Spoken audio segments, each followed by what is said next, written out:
Hey, Yep. can you tell what I'm thinking right now? I know there's no way I can tell what you're thinking right now.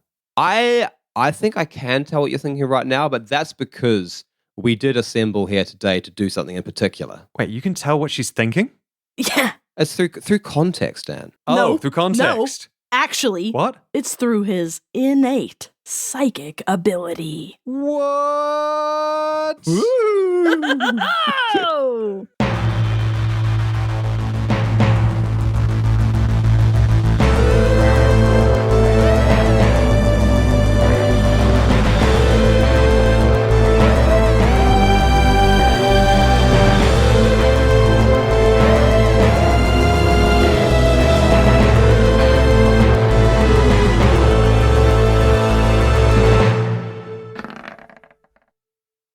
Hello and welcome, everybody, to the very first Lore Dive episode of the Backwater Bastards.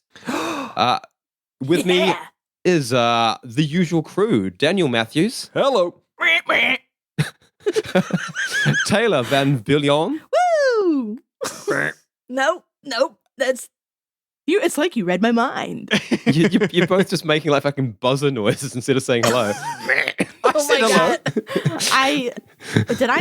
Did I only say noises? I don't know. Maybe we've got some hellos in there too. Because you're reading my mind, and that's all that's in there. Maybe. And leading us through this deep dive is, as always, DM Dick Dynamite, the dastardly dangerous DM Dick Dynamite. That's me. And we are here to talk about psychic abilities. Oh my god! Oh, what's that? What is this?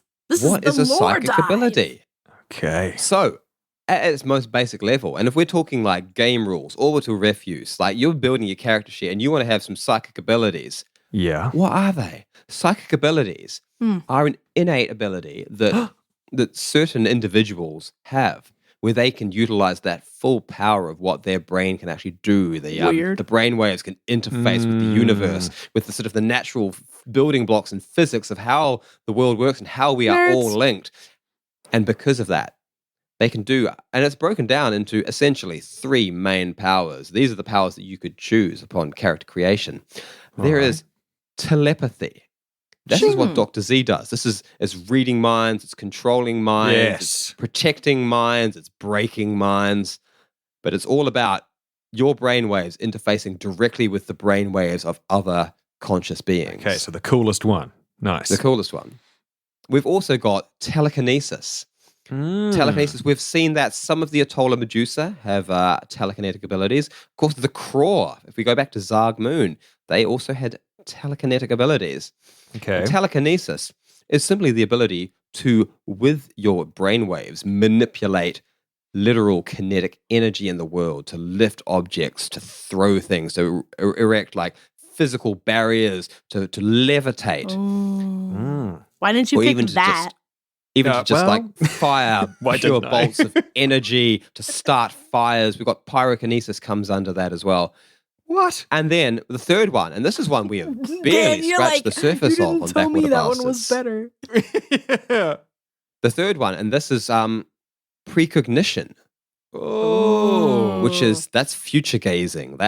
We've met a pilot with precognition before, I think. Yeah, there's been a couple of precogs, but we haven't really looked that deep into what they can do. Okay. And so precogs, this one is like a bit more ethereal, but this is where your brainwaves interface with the fourth dimension, that being time, where you can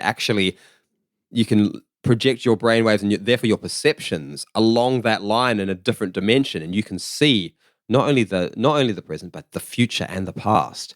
So we call it precognition, but postcognition also falls under that same ability. So postcognitives can maybe look at an object and then go back into the past and be like, how did this get here? They make great detectives. I'm postcognitic. It's called regret. But precognition is that's prophecies, that's seers, that's seeing the future, but also in a more mundane sort of little sort of sci-fi way. That's maybe just knowing like where an attack's going to land and getting out of the way in time. Okay, so it'd be good for some blade dancers of sorts. Some melee characters could benefit from that. Oh, I mean, I if I was going to make an OR character that we wanted to be like OP as fuck, I probably would go for some sort of precognitive melee fighter. I like how he didn't share this feeling with us when All right. we built ours. Very cool. Yep. All right. Okay, so now that we finally know what psychic powers exist in the world, which, Dan, did you know that? I just knew that I chose the coolest one regardless of what ones there were available. Right. I mean, I knew that too because I read your mind, but you play a character with psychic abilities, so I mean, like, what can you do? What kind of stuff do you typically do? For those of you who don't know. I get to read minds. I get to inhabit the minds of others and influence their choices and kind of use them as mimics, I guess, but doing my will. My mind, I think now of the... use them as puppets. Yeah, the character that I managed to avoid getting a pay rise, the Terran fellow. Oh my God, that was horrific. That was a dark moment for Z. Who didn't enjoy cappuccinos and also was looking for a pay rise, and I managed to get them a cappuccino and no pay rise. But that's what happens when the Terrans fuck with us in customs. Look, he earned it. Yes. That was telekarma. Yeah. Oh, But, lovely. Yeah, I mean the way fourth power. the way Z works is it's very simple. He's a straight telepath. That's like one of his defining features is that ability to interface his brainwaves with the brainwaves of other conscious things. And that does mean that like telepathy relies purely on other brainwaves, and that's why there's the sort of like there's a range thing where he reaches out and touches brains. Why he can't interface with synths, at least not usually. And then, but I know that like just trying to interact with non telepathic people. That's why I have the keyboard in whatever body I'm currently piloting, so that I can That's the thing I forget all the time. Because he's a hacker as well.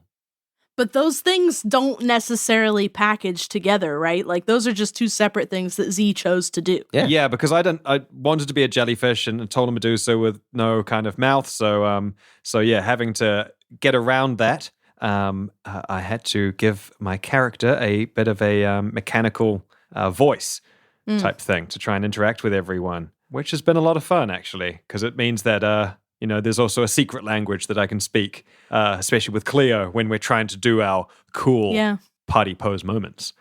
And that's the main use of it. It's called Bexting. It's when you text your best friend. Best friend, yeah. Bexting, I love that. So we know that the Atola Medusa can do this because that's the species that I've evolved. They're naturally very psychic. They're almost all of them are telepathic. Mm-hmm. Oh God, what happens if a Atola Medusa isn't born telepathic? They can't join the song. Can that happen? Probably. God, that's a deep, heavy thing that that's a sad moment I don't want to think about. Yeah, that's being born into a society that you can't join in immediately on birth. Yeah, but think about the parallels to real life. There are many ways in which that kind of stuff happens. It's sad, it's sad then as well. Well, I mean, there are a lot of workarounds too. Look at all the adaptability that species create so that they can still interface, depending on what that means. Yeah, well, you'd find a way, but you'd never be part of the song, which is like at least for like Z's jellies, like as a. But what if really you could find a way to part like of who they are? No, okay. You know what? This brings me to a thing that I was thinking. I'm co-opting. Okay, so if you were an Atola, and obviously you belong to this telepathic society that uses the song, is there a way, like is there a way that you can join or be a telepath in an inorganic way? Like, can you build your way into being a telepath? Is there like a mod that you could build, or is there like a way that you could surgically change your own? I mean, it's a really cool idea, and I don't really have an answer for you. Like, canonically, we've not touched on anything like that at all. It's I've treated psychic ability a lot like psionics and a lot of other tabletop systems are done, where like a lot of like humans, for example, Terrans are like rarely born with powerful psychic abilities, like because my feeling, and like sort of like an esoteric spiritual kind of sense, in like this is how the universe, the physics of the universe in orbital refuse works, is that all brainwaves are inherently psychic because your brainwaves and just your brain, your consciousness is just a part of the makeup of the entire galaxy. Therefore, it can interface with it in ways beyond just firing things into the nerve endings of your body. I see what you mean. Okay. So it's more like, do people have like a louder voice? And does that voice reach certain areas of the universe more? So yeah, like telepaths, their psychic ability can reach into other brainwaves more readily than someone that doesn't have telepathy.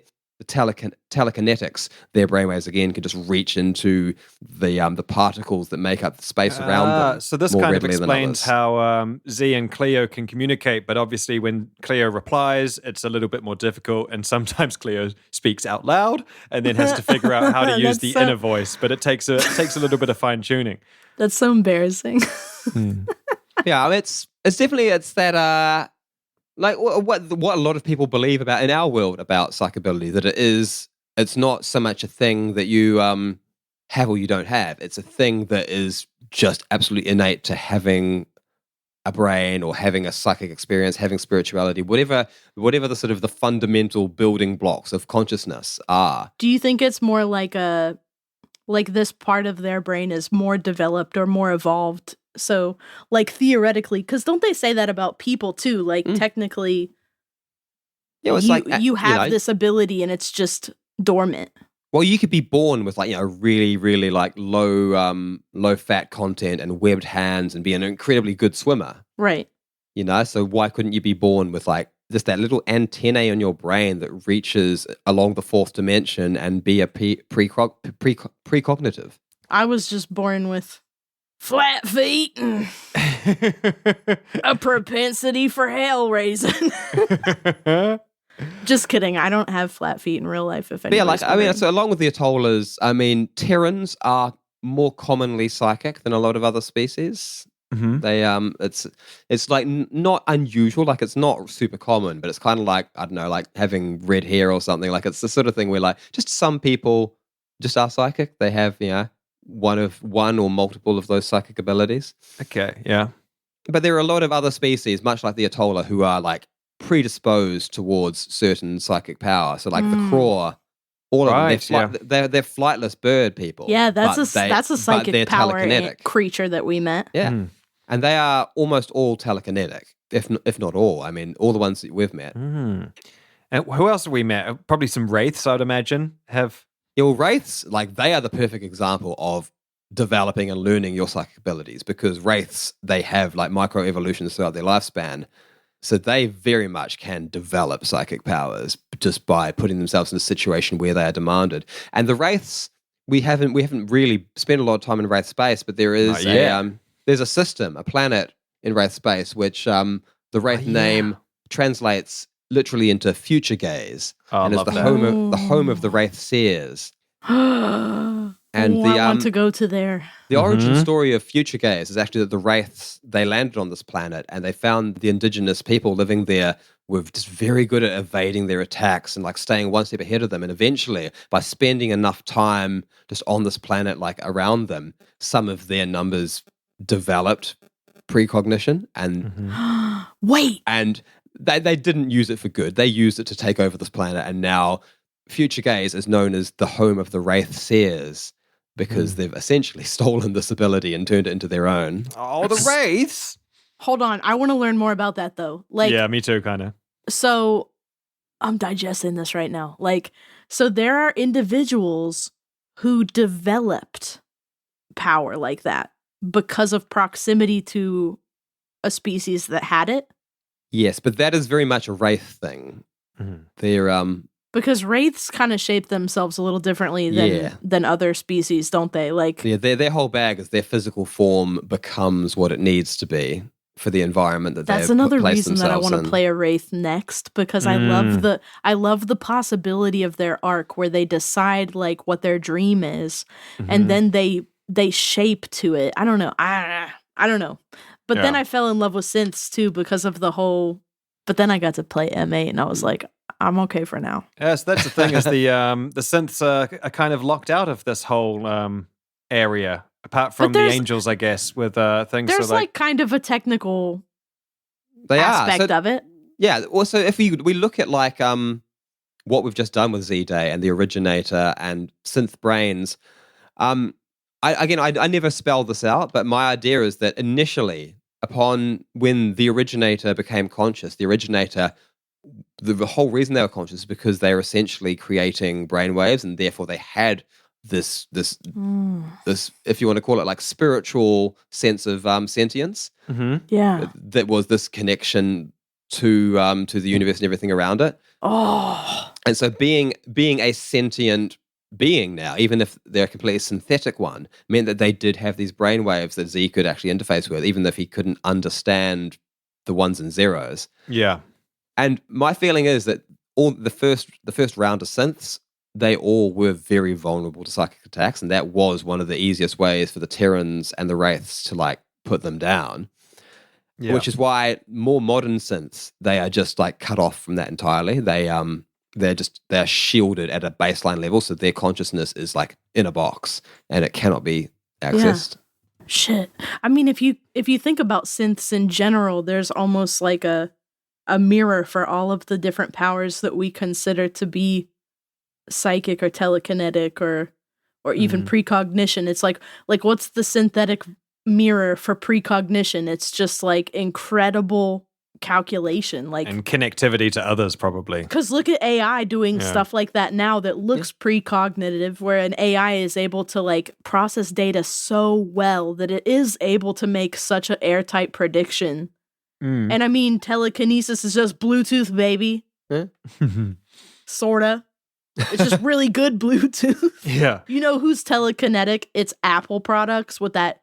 Hold up, let me do a screen mirror real quick. Let me throw a picture up there. Let me airdrop. Huh? Somebody in this room move a pair of headphones. Got them. Oh, you know what's telekinetic? A blaster pistol. Yeah.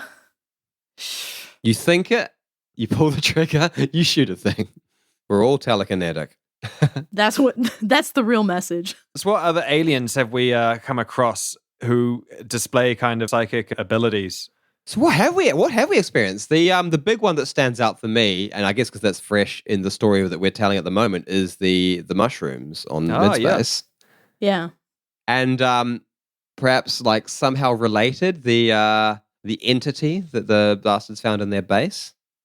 Oh my God, yes! I was just thinking I want to ask about that entity because that was definitely a green thought, and that was all we know. That was a green thought? Yeah. Oh my God, and we don't even know what that was and where it is and what the hell? Yeah. And the replicant. Wasn't the replicant telekinetic?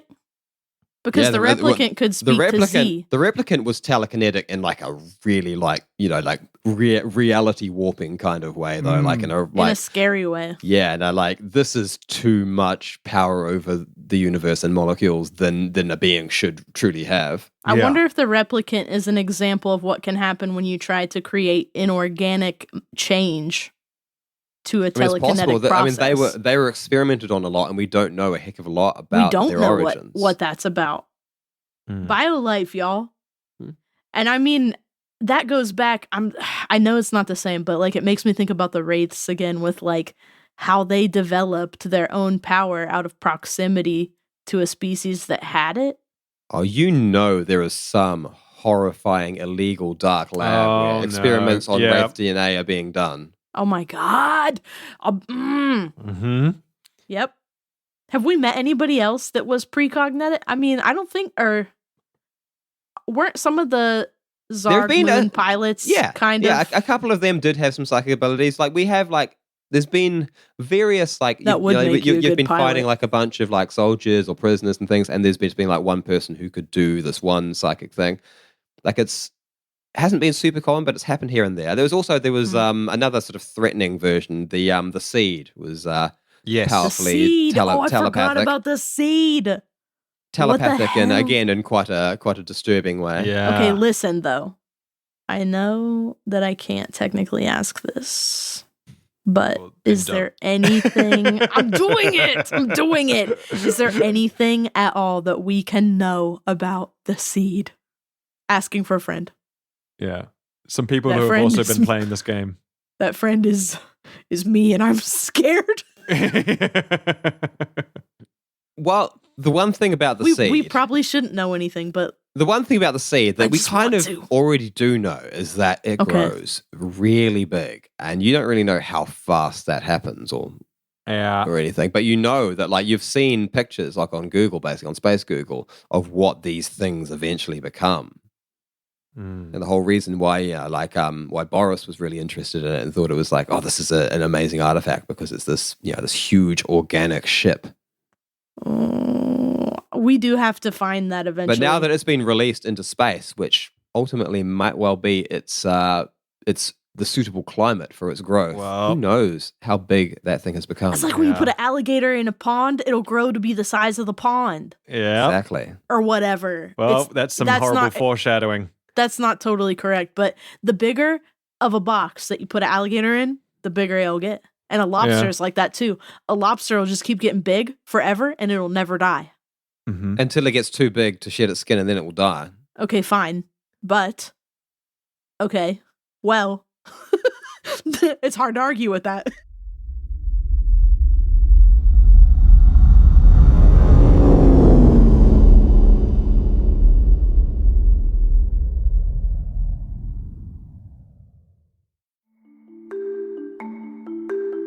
Not sure if it's just me, but I feel like I'm so much more inclined to shop and eat healthier when the weather is nice outside. Like when I can just peruse the cute little farmer's market on a sunny summer Saturday, I'm so much better at grabbing the seasonal fruits and veggies and just overall gravitating towards fresh produce and away from heavier processed foods. So I've been trying to combat that this winter, and as we head into spring, something I'm bringing with me are my HelloFresh orders. With HelloFresh, you're getting seasonal ingredients picked at peak ripeness, and you can really taste the quality. Ingredients also always travel from the farm to your home in less than 7 days, so you know they're fresh, which is so helpful when I'm missing that farmer's market energy. It also doesn't hurt that making their delicious dinners is a cinch with chef-crafted seasonal recipes and ingredients already pre-portioned, so all you have to do is cook and enjoy. I made this salmon limon with a veggie couscous last week, and not only were the veggies so fresh and wonderful, but it made me try a new way of cooking salmon, which was a learning experience and also cooked faster than I usually do it, so I appreciated that. Also, you may have heard me talk about Green Chef before, which is now actually owned by HelloFresh. I really do love both, and with so many options to choose from, there really is something for everyone. If you'd like to try out HelloFresh for yourself, go to hellofresh.com/realm60 and use code REALM60 for 60% off plus free shipping. That's hellofresh.com/realm60 and use code REALM60 for 60% off plus free shipping of America's #1 meal kit.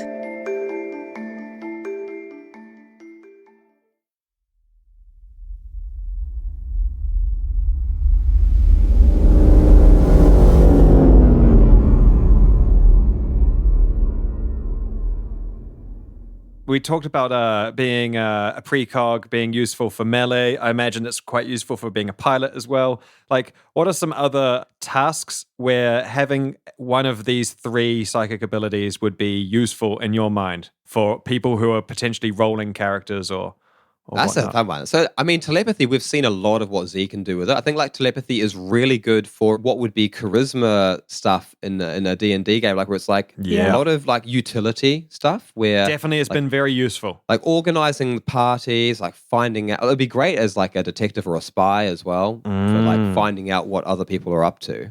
Ooh, You can- like yeah, if- somebody who could do like a scrying thing. I mean, Yeah. telekinetic powers, the world's your oyster a little bit. Like it's great for being able to like dominate the battlefield, like by like levitating and putting yourself out of harm's reach. By like literally, you can have energy shields that you just bring up out of thin air, so you're not reliant on charging those or having batteries, which is kind of cool.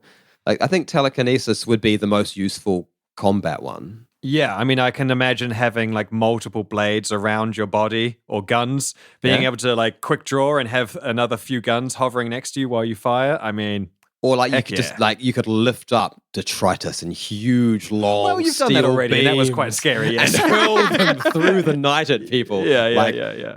20-foot javelins. I'm picturing telekinesis working in like a sentient way, where like the telekinesis is almost like an extension of you that protects you in like a shield kind of situation. And don't get too excited. I'm ripping this directly from Naruto because I was thinking Matrix. okay, well, it's not as cool, but that's all right. I guess not. But yeah. It's like it's embarrassing, but Naruto's like really cool, but It was pretty cool. other stuff is like but like there's a character in Naruto that is basically like a carrier for a demon or something.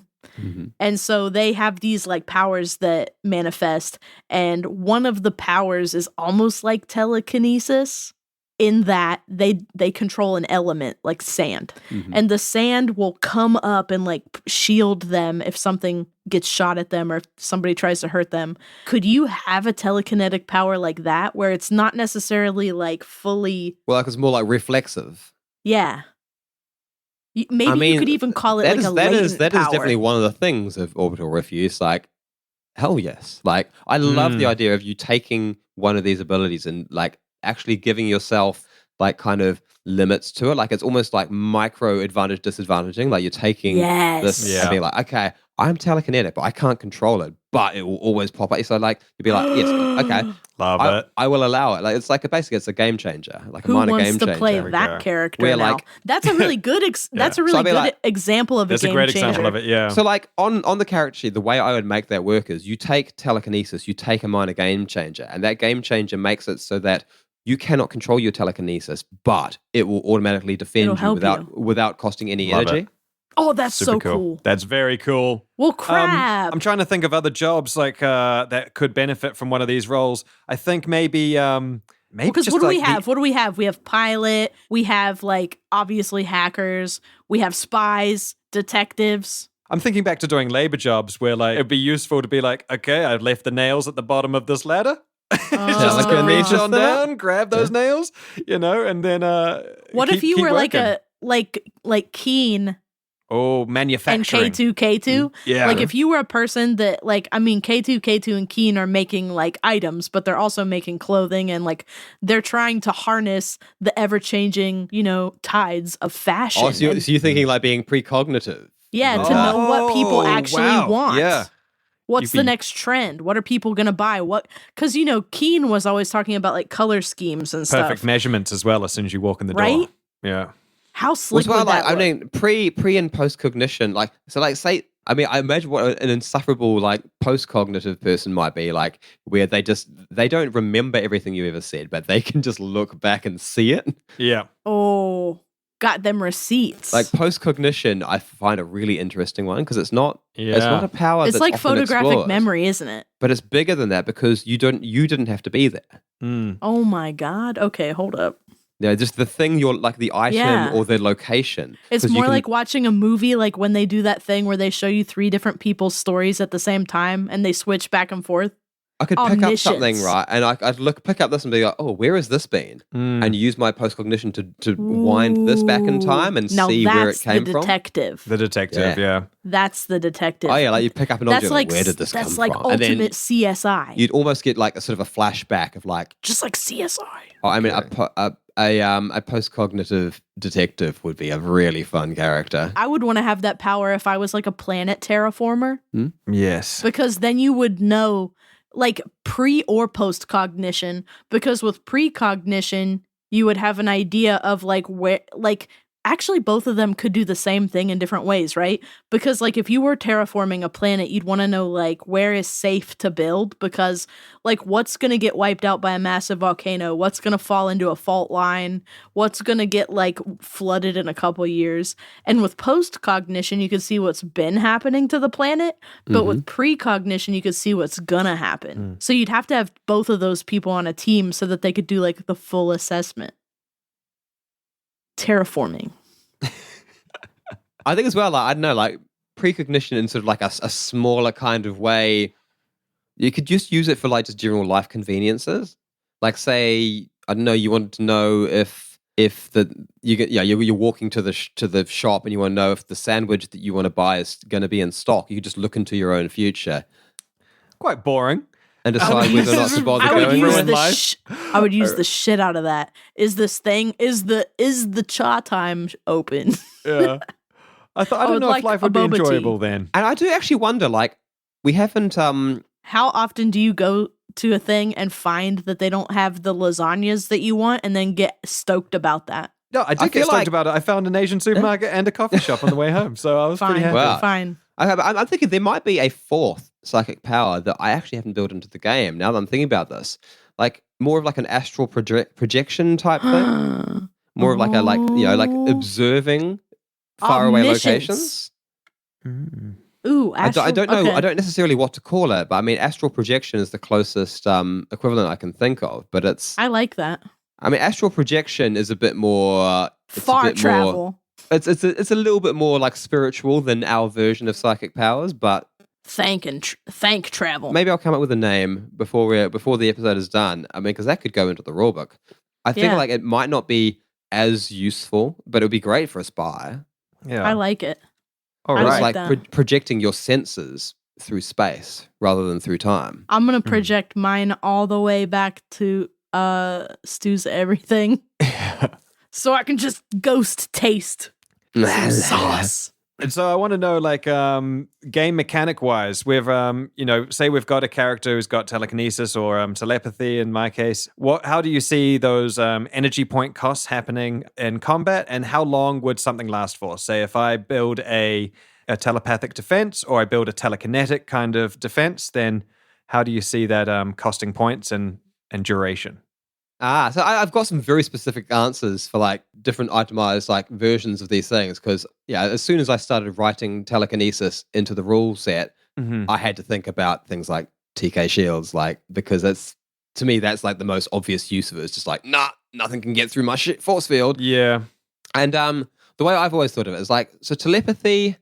If you're doing something major, if you are trying to like change someone's thoughts, you're trying to defend yourself, you're trying anything like that, you have to use a point. You have to use an energy. But if you're just communicating, I feel like that's idle chat. That's just a free cost thing.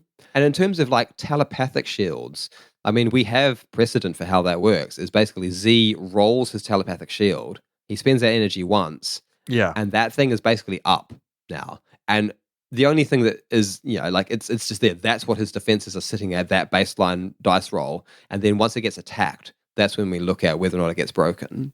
Okay, whereas right. Telekinesis, I work that completely different. And that's mainly a game balancing thing. But it's also, I think it makes sense. Like a telekinetic wall, a telekinetic shield, like there's no such thing. Like telekinetic energy isn't a physical presence. It's not a thing that you put up. It is actually force. So you actually need to like time it and be like, bang, like, like knock that thing back, stop it from hitting me. You don't build a wall so much as you just fire, energy. It's more reactionary. Yeah. Okay. So you would spend an energy every time you did that.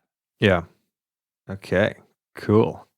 And in terms of like, precognition in combat, you have faced it one time, and it's basically just an additional dice roll to try and boost that other roll. So like if you want to dodge, you could use your precognition to boost that dodge roll. Okay, and that can be used like some actions in orbital refuse can be reactionary, like during the other person's turn. So someone else is attacking. I love that. Like sometimes you bring up a shield or dive out of the way, but a precog could maybe interrupt that moment to ask what they should be doing. Well, they would have multiple options. So they could just they could roll precognition to see the future and hope that there is an opportunity for a free action that would keep them safe. And that, that might work. Or they could just combine, they could be like, okay, I'm going to dodge and I'm going to like look at where the attack is going to aid my dodge. Then you would use 2 energy and 2 dice rolls, but you would have a very good chance of succeeding.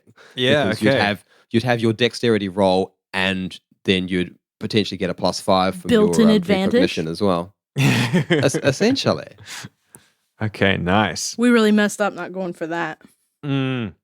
built-in I mean, I advantage. used it against you guys a lot with my precognitive, where I just had them. I do remember that, yeah. Yeah. And you're like, why'd you get 2 dice rolls? I remember being frustrated. I just remember the fear. Yeah. But it That's- did mean that I had to be like real careful with like energy expenditure because they needed to have like two energy left over to actually use it. Mm-hmm. And that hurt us a lot. So I guess again, like when we're talking about like psychic powers, especially like in combat and that sort of thing, one of the key weaknesses is just energy expenditure because it is just as tiring to use your brain as it is to use your body. Amen. Emotional labor, baby. Yes. Yo, that's a take home.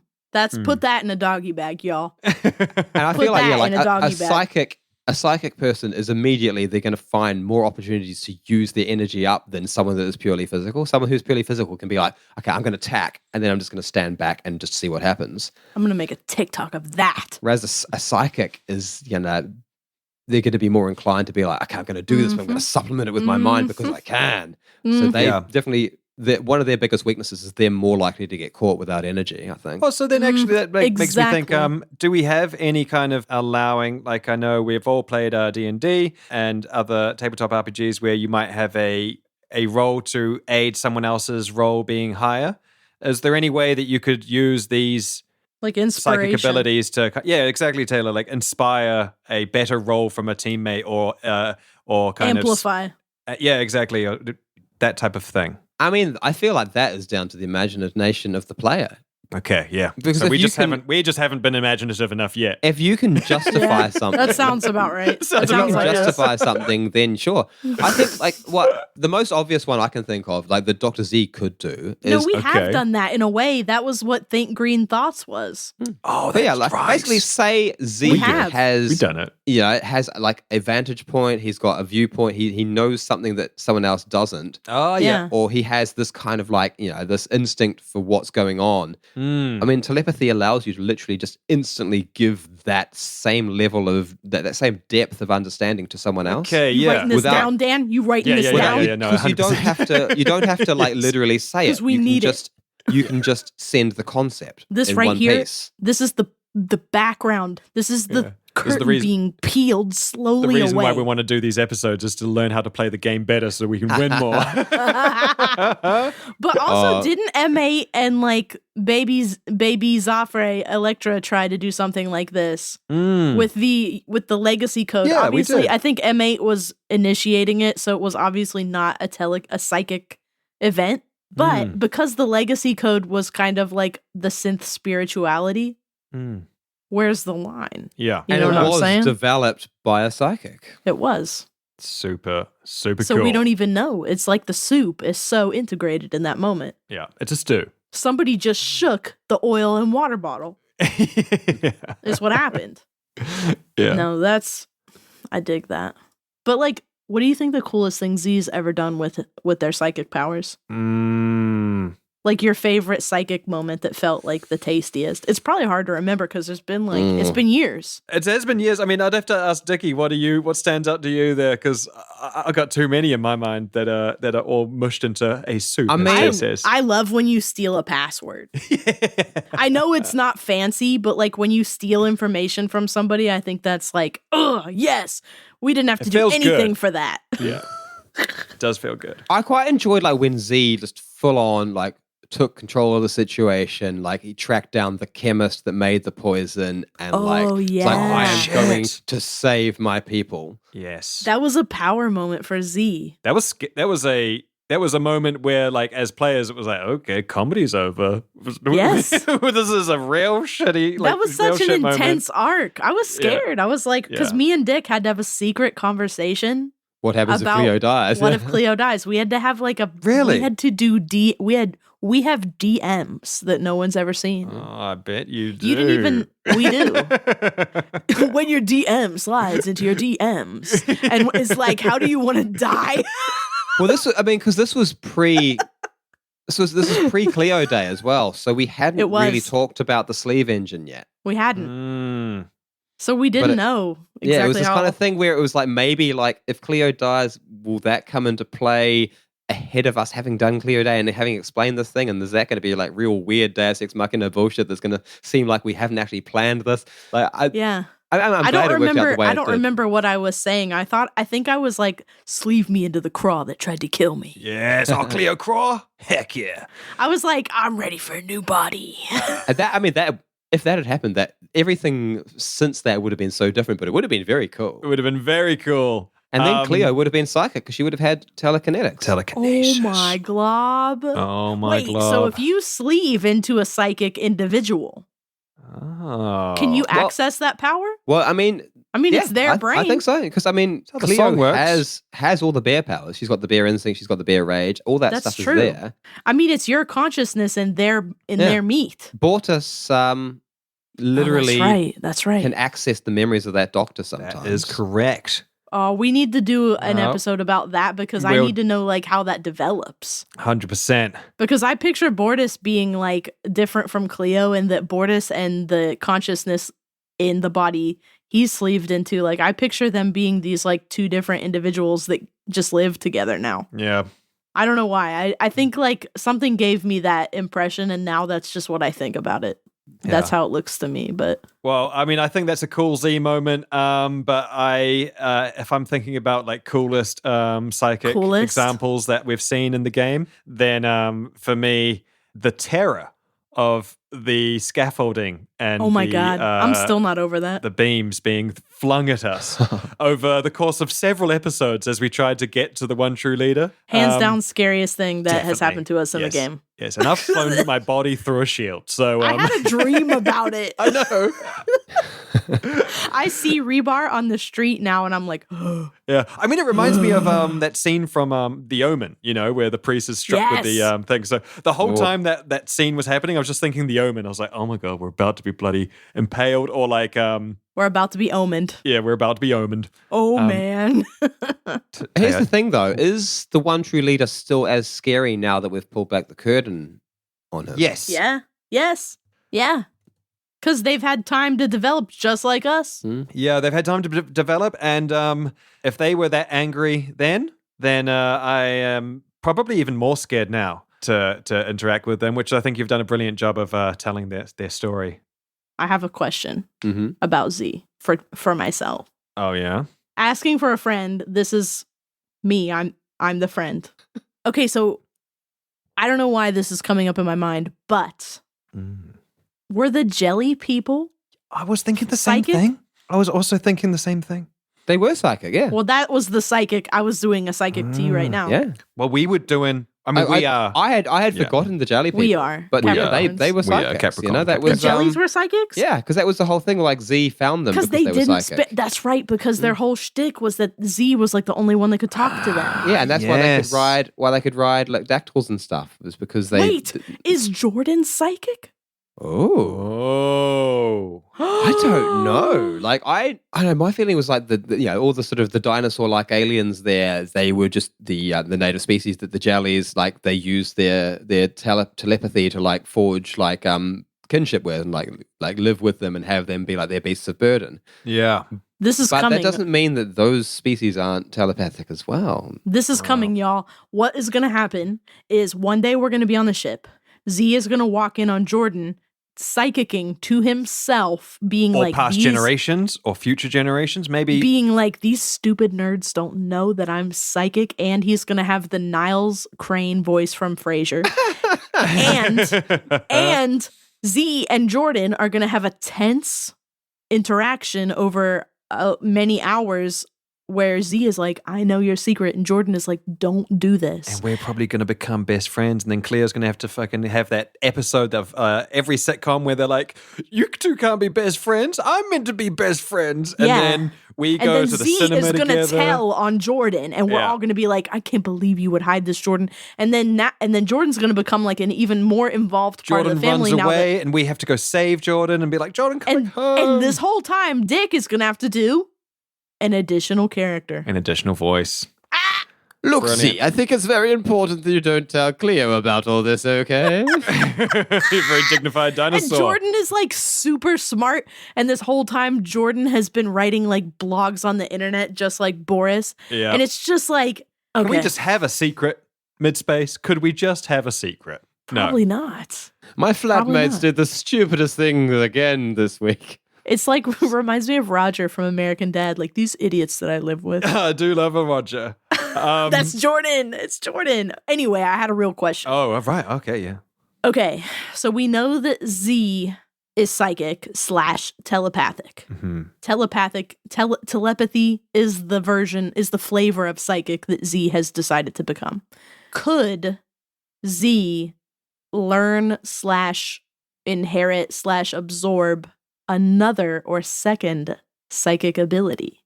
Like, could Z train up and become telekinetic as well? Ooh. Well, there's like small amounts of like, especially in Z Day. So we've seen him using a song. You join a song and then you can access the telekinesis. But we've also seen him catch onto the lingering psychic energy in a place with the solo song, with Jay's song.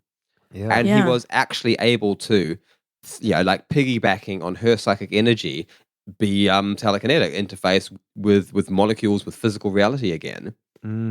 Which sort of raises the question, if you can sort of piggyback like that, is that lingering energy everywhere? Is it also just already there in your brain? Can you, like a real sort of meditative study of telepathy, use that to access other psychic abilities? And I do not have a direct answer for you, but I think it is too cool an idea for it not to be within the realm of possibility, right? So this is probably like a DM hot tip where it's like, just do the collaborative storytelling thing and go along with something, or is that? I mean, it makes sense that because like we are playing these characters for the long haul, right? Yeah. I think it is a long haul thing. You could potentially like develop over time. It's kind of like how you've developed through your different bodies. Like you started out.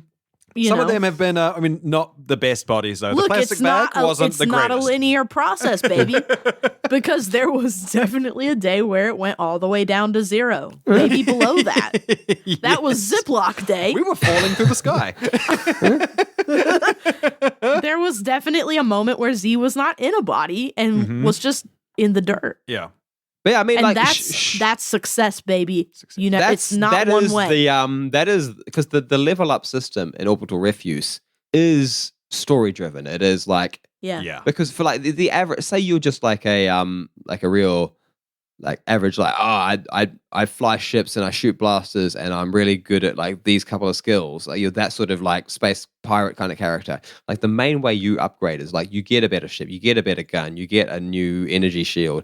So it like leveling up is kind of like getting cool new tech, which means either you buy it or you develop it or you steal it.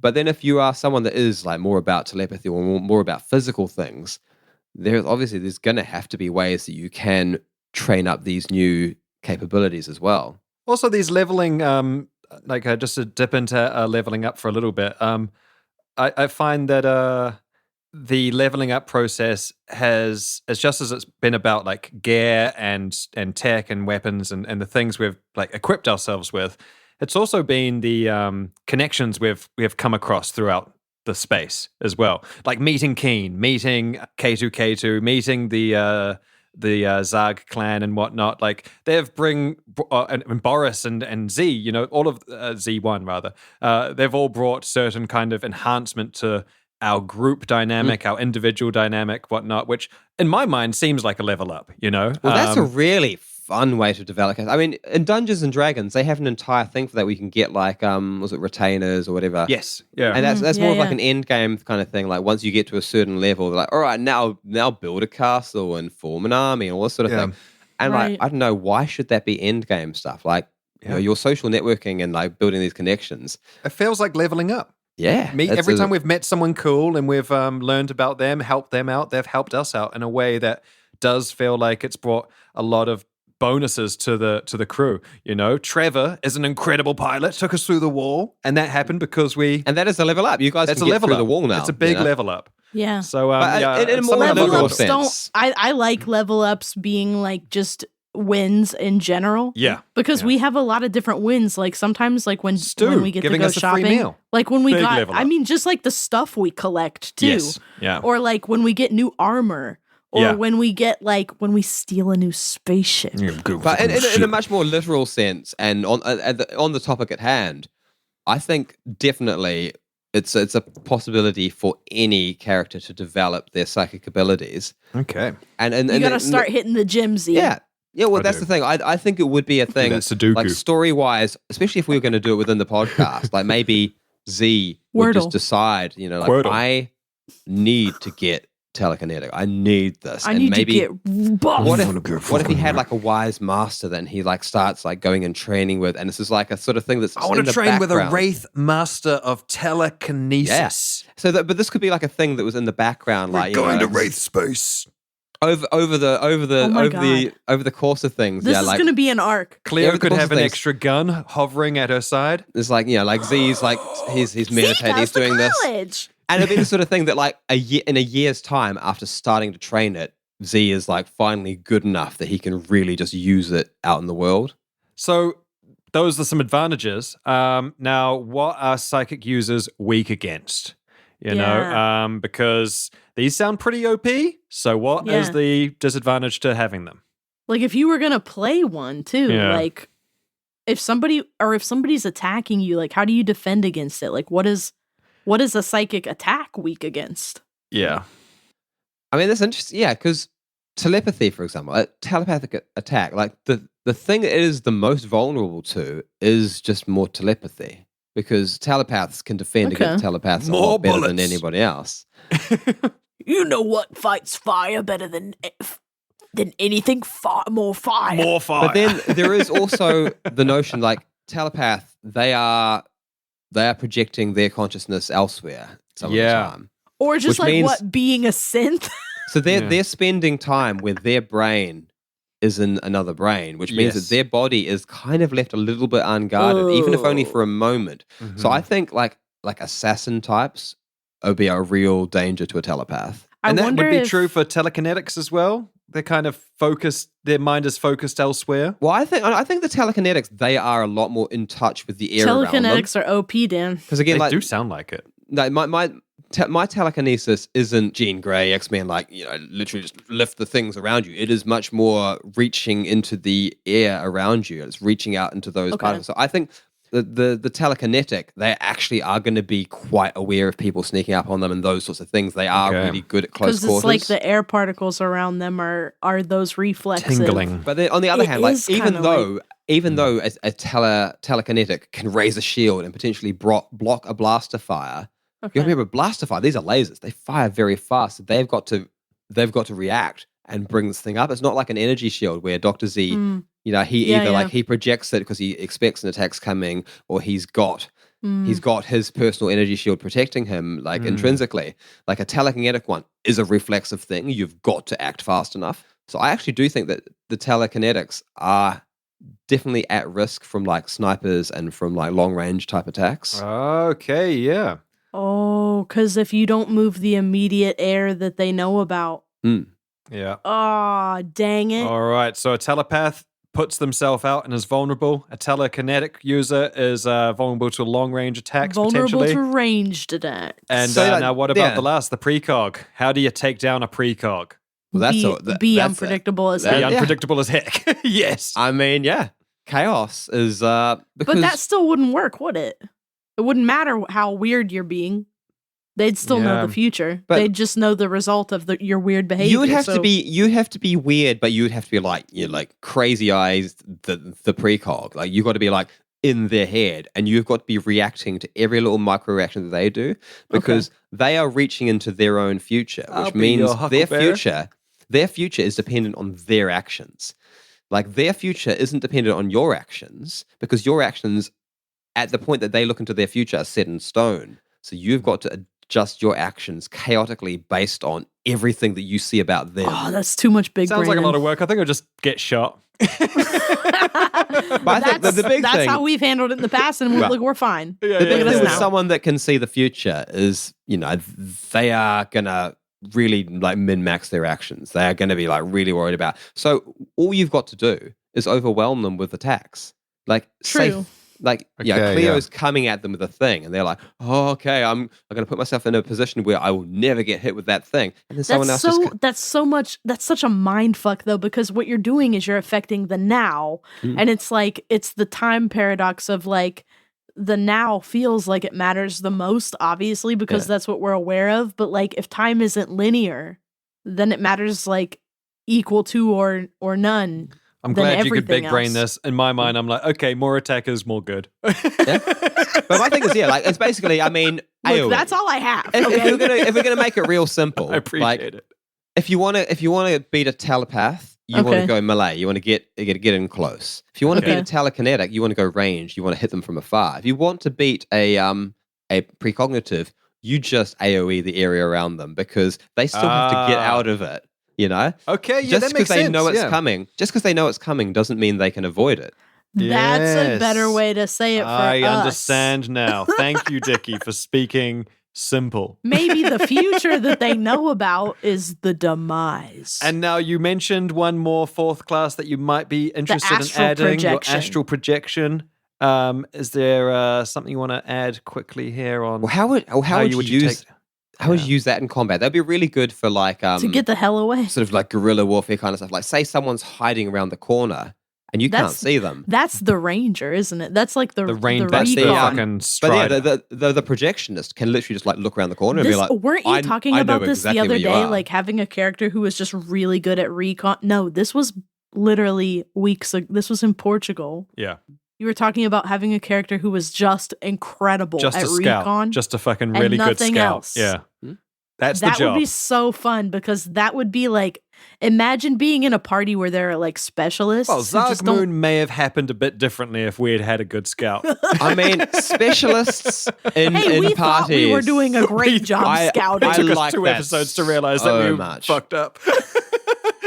Do you remember like how confident we were? So confident. We were just like, we have nailed it. Zargmoon expeditions. We've got uniforms. We've got like stickers on the spaceship. Do you remember how we were like, how when you were doing like your bit in the container and Cleo was taking a group around to take fake selfies? Yeah. And we were like, we look like these idiots think we're on holiday. And then we were like, no, this whole time they did not think Dick that. Must have been so erect under that table, just like, yep, I'm gonna fucking get him. He really did. That was a moment where we learned like, oh, okay, we gotta.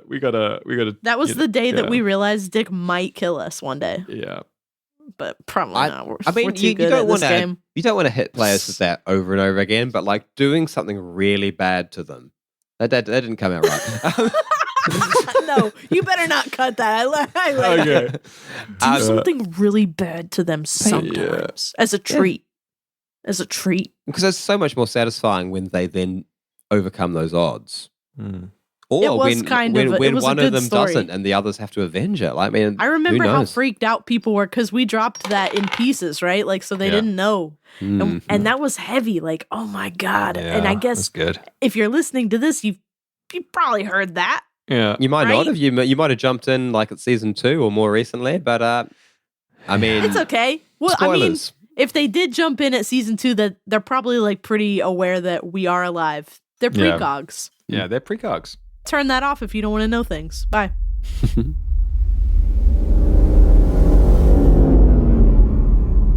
Hey guys, just a little reminder. If you're listening to this when it's the last episode and you're worried that by the time you've finished this podcast episode, you're not going to have any more of us in your ears. No more. You should be worried. You should be worried. It's terrifying. There's a whole lot more content on our Patreon. Yeah. Where? It's on Patreon/Backwater Bastards. The link to that's going to be in the show notes. We do a bonus episode called Sidearm. We talk about a myriad of things. The newest episode is about frozen lasagna. Oh, you want to hear about frozen lasagna from your favorite bastards. Every day. Dan's got a lot of thoughts on frozen lasagna. If you want to hear those research thoughts, go check out our Patreon. Yeah. Some of them are meme thoughts. In the meantime, we've got an episode to get on with. We're on with it. Let's go!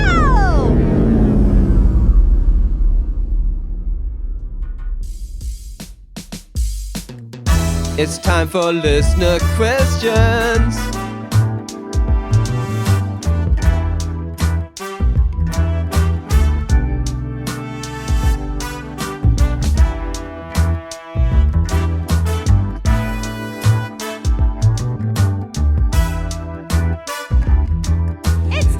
time for the listener questions. Ooh, that was spicy. Felt like Okay. that was a fast food That commercial. was like Prince or something. Okay, so we got I'm gonna put like I'm just gonna have that kind of be Mine a is, fade oh in. no, someone stepped on a rubber chicken. Yeah. I think that could work. I think that Okay. could work. So that music has just happened. It's going to be like a little bit like, I feel like the harmonizing might be grating, but maybe in a good way. I It's think gonna it'll be cool. purposefully bad. Yeah, it's gonna be okay. That's the goal, right? Yeah. That's all I can actually do. So I hope that's what you want. This is season 1 of listener questions bit. It's gonna, it'll get better over the years. It will.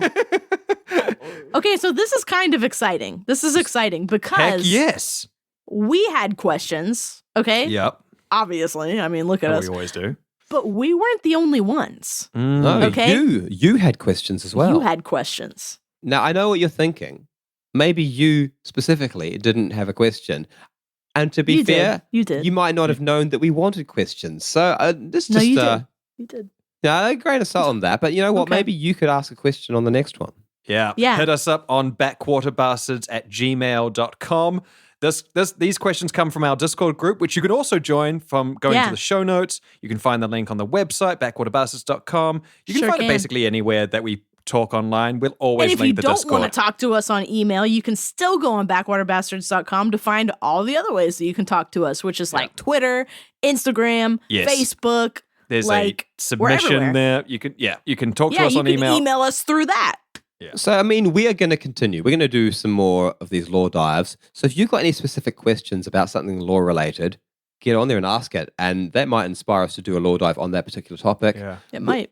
And check out the socials as well. We'll do a week in advance of the episode. We'll announce what the topic is going to be so that you can get involved and ask some questions. And so those announcements will be on Instagram, on Twitter, and then also just in our Discord as well, which is you can come and lurk. Just come lurk. Come on to the Anyway. Discord and lurk. And let's back. get to these questions. We've been bigging up these questions. We've got to actually. Oh, do you want to ask hear them. that music again? It's time for listener questions.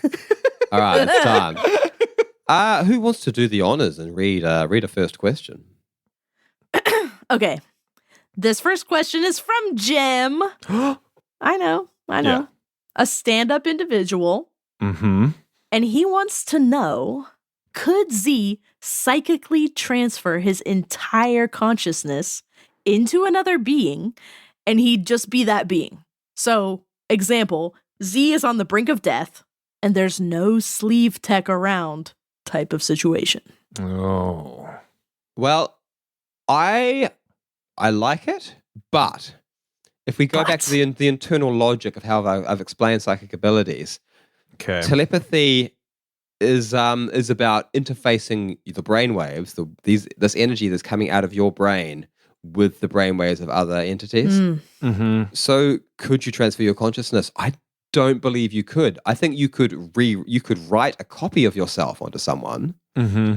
but you wouldn't be the same Z. Like, it would be a clone, wouldn't it? Right.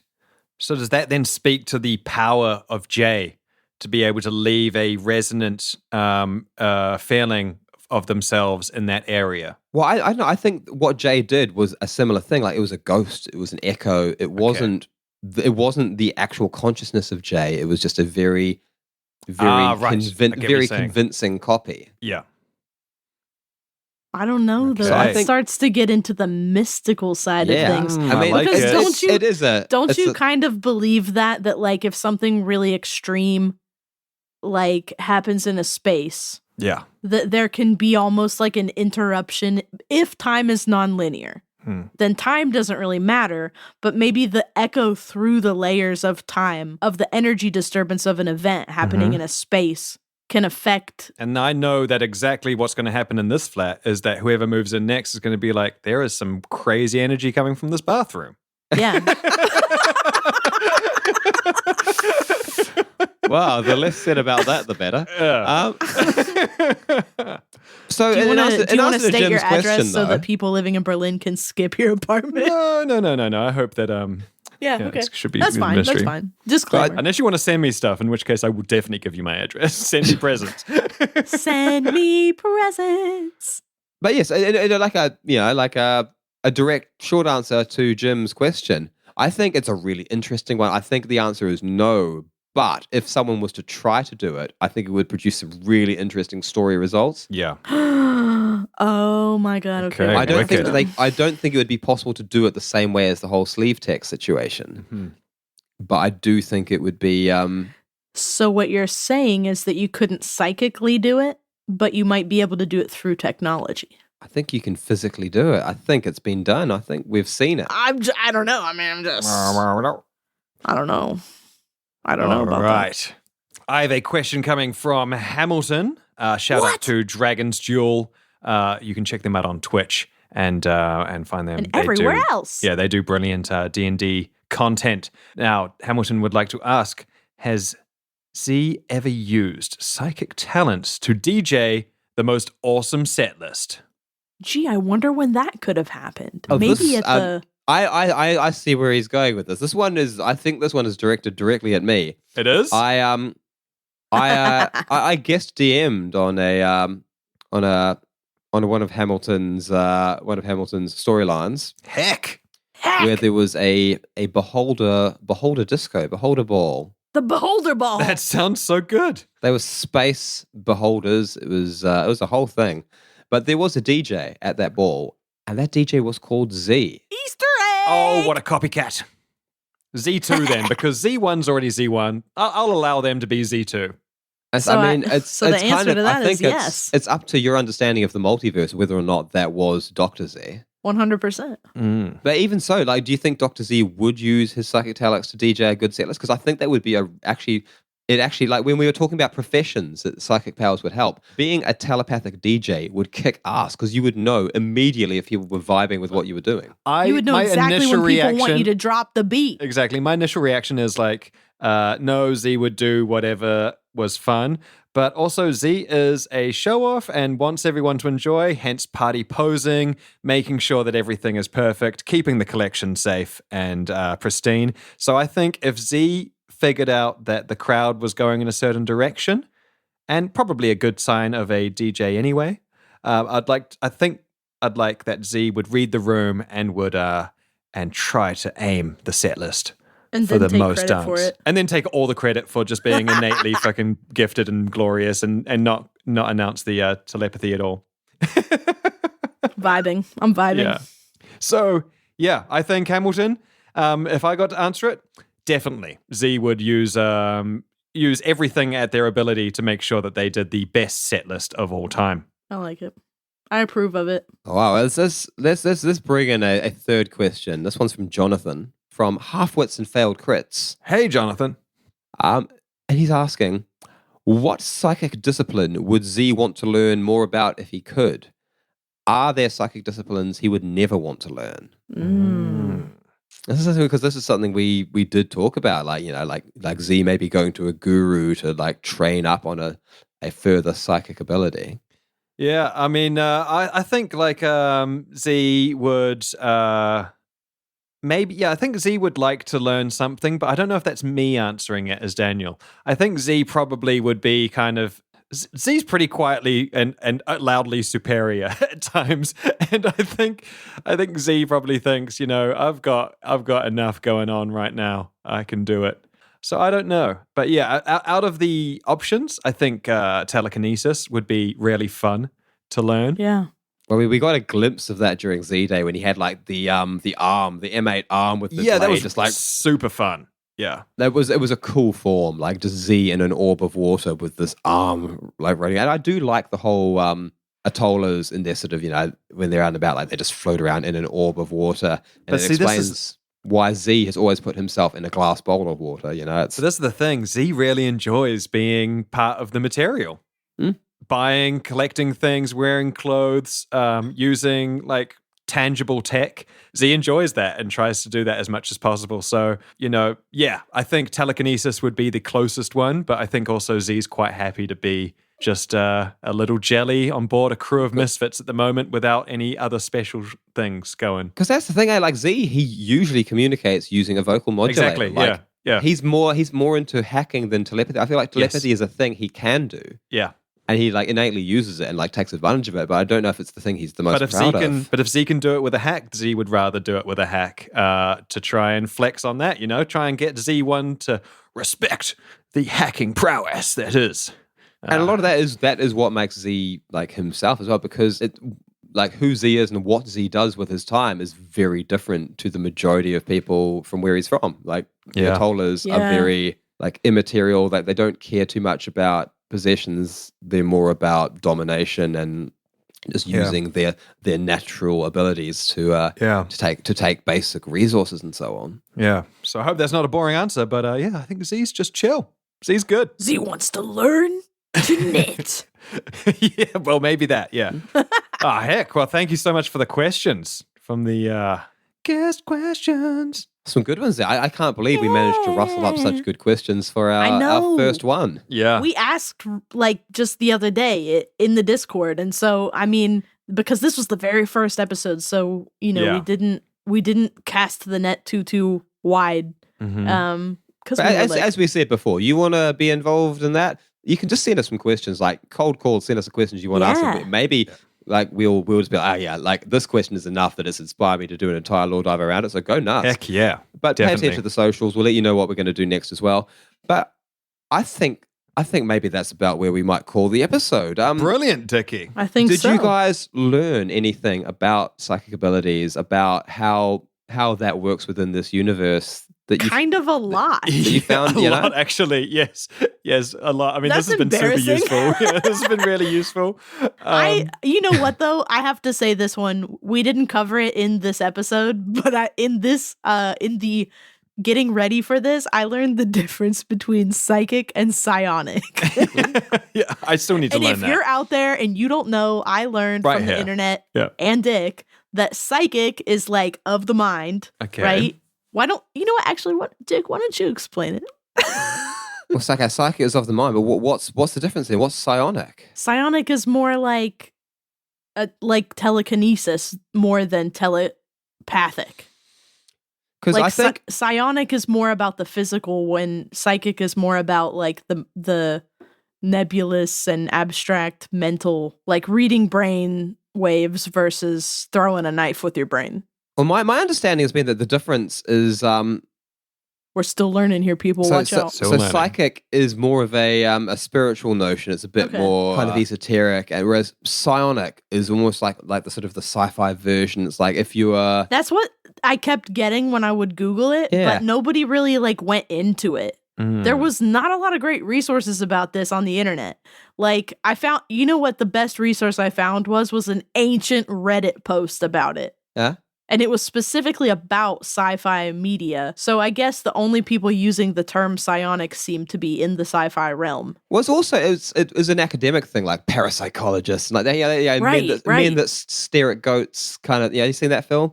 Yeah. But there was a whole thing in the U.S. military where they were trying to develop psionic abilities. But it's also like in Spelljammer, which there's like what is it called? Like a psi warrior or something? Well, I mean, psionics is in Dungeons and Dragons as well. Well, I ain't ever touched it. You can see, we're still learning. Yeah, and I learned that telekinesis sounds pretty cool. Precog sounds pretty cool. I learned that we need to nerf telekinesis. Yes, exactly. And I now know how to take down each type of psychic ability user, which I didn't know before, but I have noted that down, Dickie. I've given you the rock, paper, scissors. Exactly. You've given us the codes. So I'm happy to know that because, I can now use that against you. You told us too much. It's too late. It's too late. It's too late. Brilliant. And you know what? And I think maybe Dick learned the breadth of our ignorance, but a thing was born here tonight in a way. The astral projection, the fourth flavor of psychic ability. Yeah, do you have any final notes on that, Dickie, before we... I still, I feel like it is the weaker of the four, to the point where, it's... maybe it still needs some development in terms of so watch the being space, then. A system thing. I feel like astral projection is maybe a bit of a foo-foo kind of name for it. Maybe we could come up with something that's a little bit more snappy. It's called Star Send. Oh. Because telepathy, precognition, these are very technical sounding terms, whereas astral projection sounds a little bit more ethereal. Zoop.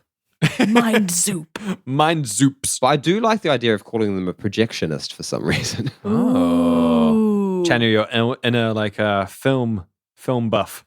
But yeah, I'm curious to see like what other ideas we can come up with, what that would be useful for. It feels hard to beat projection, doesn't it? I kind of Because I'm trying to think of like synonyms for projection. Like, what are things like that? And the only thing I can think of is like hologram, but hologram doesn't really like denote the sending of Maybe we call it sensory projection. Ooh, well. I like that because astral is like there's so much connotation to that. Sensory projection. Okay. Telejection. So thank you everyone for listening to our first lore dive. Thank you. We'll be back. you. We'll be back next time with another main episode. But until then, ciao. Bye. Tune in next time for another edge of your seat adventure in space with the Backwater Bastards.